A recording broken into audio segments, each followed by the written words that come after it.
Selamat bergabung dalam wahana fisika ceria. Kali ini akan dibahas topik optik geometrik beserta berbagai permasalahannya. Ada 3 tokoh sentral yang mempunyai andil besar dalam pengembangan topik ini, yaitu Christian Huygens, kemudian Pierre de Fermat, dan yang ketiga adalah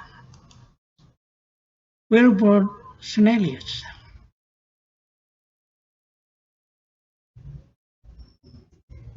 Bahasan yang pertama tentang prinsip pemantulan cahaya yang dikemukakan oleh Christian Huygens. Mari kita ikuti bersama.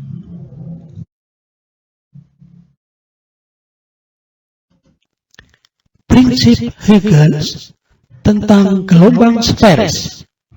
Semua titik pada muka gelombang dapat dipandang sebagai sumber titik yang menghasilkan gelombang sferis sekunder. Setelah selang waktu T, posisi muka gelombang yang baru adalah permukaan selubung yang menyinggung semua gelombang sekunder ini.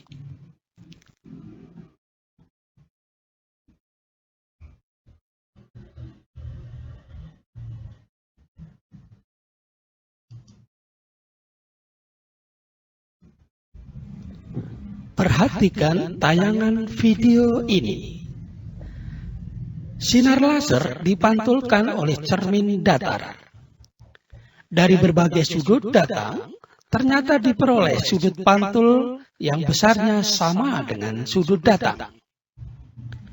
Mengapa demikian? Anda dapat mengklik tombol Next untuk melihat analisis grafisnya.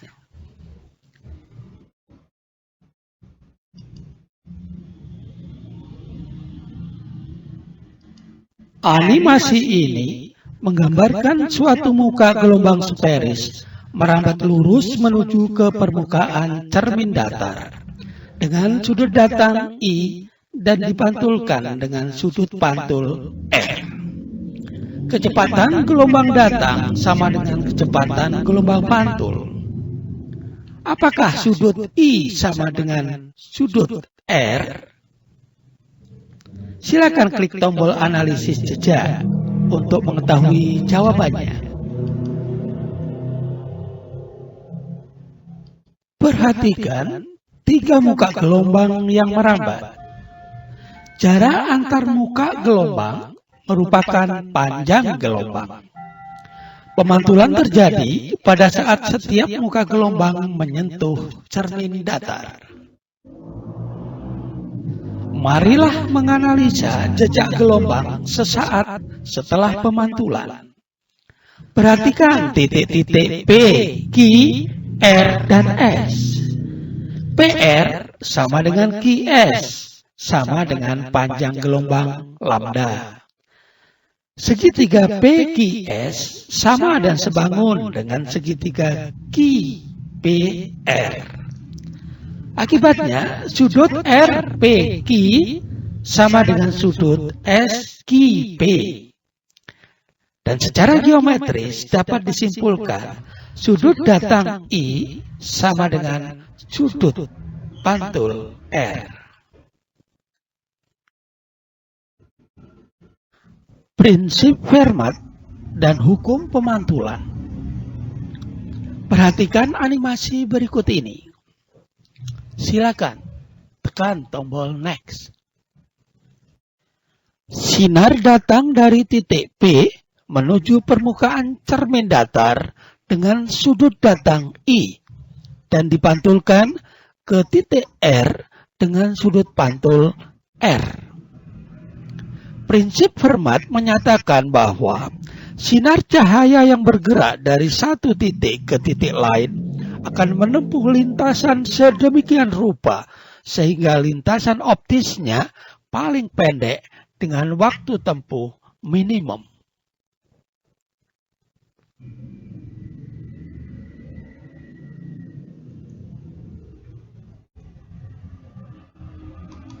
Perhatikan diagram dan bagian-bagiannya. Panjang total lintasan optis PQR dinyatakan dengan L. Karena ditempuh dalam waktu minimum, maka panjang L minimum. Sehingga DL/DX sama dengan 0. Dengan analisa matematika diperoleh sinus sudut datang I sama dengan sinus sudut pantul R. Maka sudut datang I sama dengan sudut pantul R.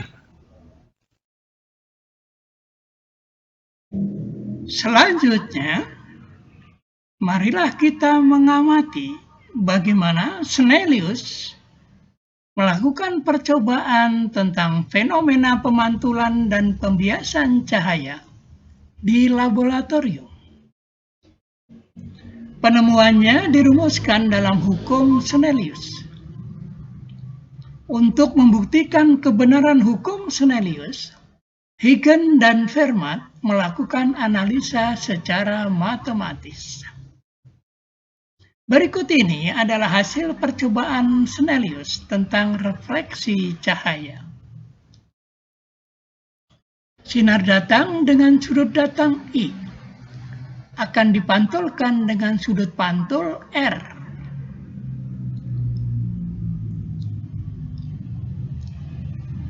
Dari berbagai percobaan yang dilakukan, disimpulkan bahwa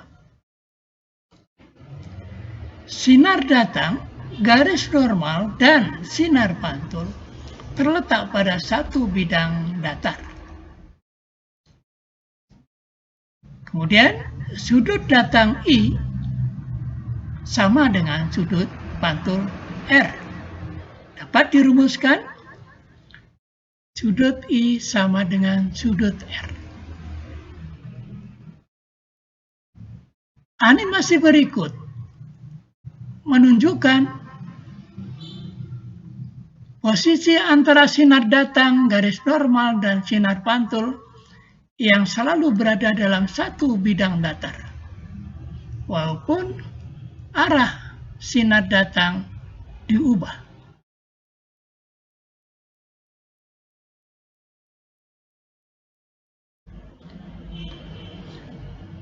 Demikianlah bahasan kita kali ini.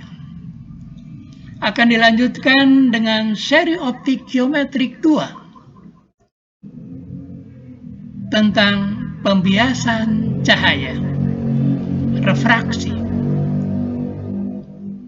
Selamat mengikuti. Terima kasih.